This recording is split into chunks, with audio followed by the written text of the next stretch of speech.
சற்று முன் வெளியான தகவல் ரூ. 5000 பென்ஷன் கிடைக்கும். உங்களுக்கு வேண்டுமா? அத சொல்லி தான் பார்க்க போறோம். நீங்க நம்ம சேனல சப்ஸ்கிரைப் பண்ணாம இருந்தீங்கன்னா, மறக்காம லைக் பண்ணிக்கோங்க. சப்ஸ்கிரைப் பண்ணிக்கோங்க. உங்க நண்பர்களுக்கு தெரியப்படுத்த ஷேர் பண்ணுங்க.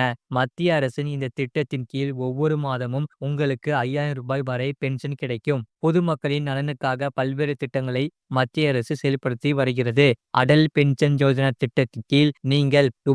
1000 முதல் 5000 வரை ஓய்வூதியம் பெறலாம். ஒரு பயனாளி பெறும் ஓய்வூதியத் தொகை தனிநபரின் பங்களிப்புகளை பொறுத்தது. 18 முதல் 40 வயதுக்குட்பட்டவர்கள் இந்த திட்டத்தின் கீழ் பதிவு செய்யலாம். அடல் பென்ஷன் யோஜனா திட்டத்தில் இணைய நீங்கள் ஆன்லைன் மற்றும் ஆஃப்லைன் முறைகளில் விண்ணப்பிக்கலாம். ஆஃப்லைனில் விண்ணப்பிக்க நீங்கள் வங்கிக்கு சென்று படிவத்தை நிரப்ப வேண்டும். அதே நேரம் நெட் பேங்கிங் மூலம் ஆன்லைனில் விண்ணப்பிக்கலாம். அதற்கு நீங்கள் நெட் பேங்கிங்கில் உள்நுழைந்து APY ஆப்ஷனை தேட வேண்டும். முழு வீடியோ லிங்க் கீழே இருக்கு. அதை கிளிக் பண்ணி பாருங்க. மறக்காம லைக் பண்ணிக்கோங்க.